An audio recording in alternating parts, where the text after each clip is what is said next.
Ready start. संयुक्त राज्य America के राष्ट्रपति डोनाल्ड ट्रंप के दूसरे कार्यकाल के प्रथम 48 घंटे इस बात का सबूत हैं कि उन्होंने अमेरिका फर्स्ट की व्यापक थीम के साथ 4 वर्षों में आमूल-चूल बदलावों की योजना बनाई है। उनके पहले कार्यकाल के दौरान भारत अमेरिका संबंध मजबूत होने से नई दिल्ली में इस कार्यकाल के लिए रणनीति बना रहे लोगों को थोड़ी राहत मिलनी चाहिए, लेकिन उनके कदमों ने साफ कर दिया है कि अप्रत्याशित की प्रत्याशा करना जरूरी होगा। कई सारे कार्यकारी आदेशों ने ऊर्जा, पर्यावरण व जलवायु पर्यावरण, व्यापार व वैश्विक करों, नागरिकता पाने के तरीकों, स्वास्थ्य सीमा नियंत्रण और आप्रवासन पर अमेरिकी नीति बदल दी है। लेकिन नए प्रशासन ने दिखाया है कि वह भारत के साथ भागीदारी के लिए उत्साहित है।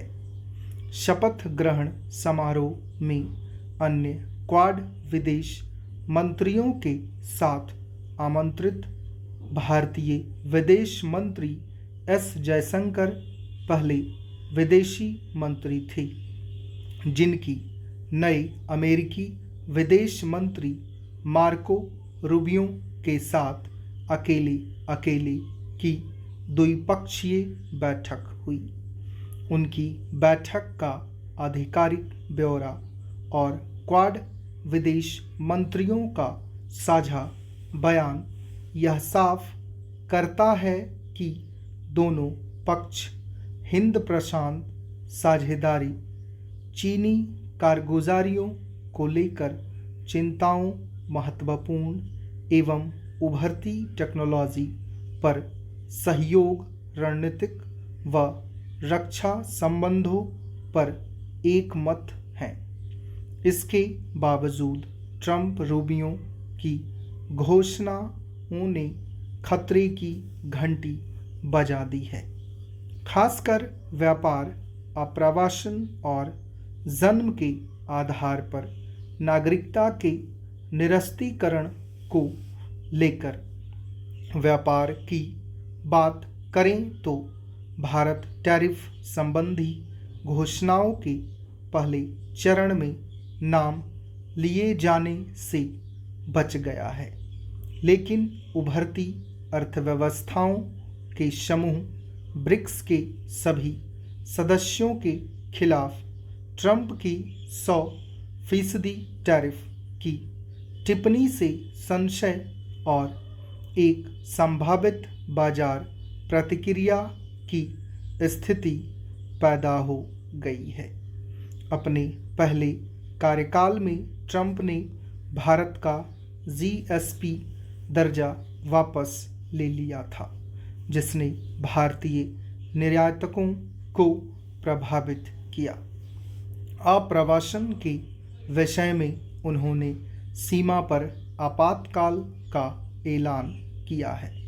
अवैध और बिना दस्तावेज वाले प्रवासियों पर कड़ी कार्रवाई की इजाज़त दी है और उनकी योजना H-1B वीज़ा धारकों और वहां काम करने वाले अन्य भारतीयों की उम्मीदें कुचलने की है, जिनके अमेरिका में जन्मे बच्चों के लिए नागरिकता का स्वचालित मार्ग उन्होंने रद्द कर दिया है। कुल 7,25,000 बिना दस्तावेज वाले भारतीयों की संख्या को देखते हुए बड़ी तादाद में उनके निर्वासन की कोई कार्रवाई भारत के लिए बड़ा संकट होगी।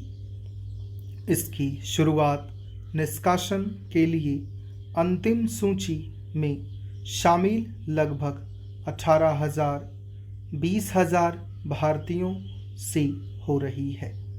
इस संदर्भ में जयशंकर के साथ बातचीत में रूबियो का यह बयान गंभीरता से लिया जाना चाहिए कि उन्हें अनियमित प्रवासन से निपटना होगा।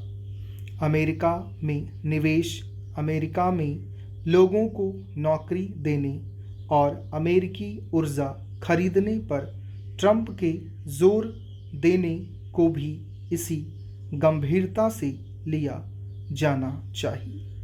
नए प्रशासन का भू राजनीतिक नज़रिया बहुपक्षीय विश्व व्यवस्था के अवमूल्यन पर केंद्रित लगता है, चाहे वह WHO, WTO और संयुक्त राष्ट्र को मदद की अमेरिकी प्रतिबद्धताओं से पीछे हटना हो या नाटो सहयोगियों को नोटिस पर रखना।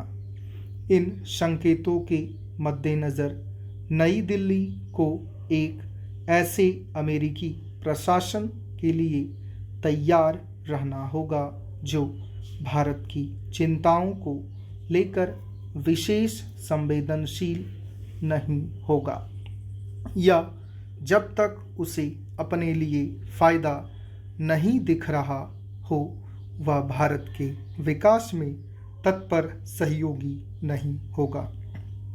इसके बजाय उसे ट्रंप युग की किसी प्रतिकूल कार्रवाई से होने वाले नुकसान को सीमित करने की ओर बढ़ते हुए एक ज़्यादा लेन देन आधारित राह बनानी होगी।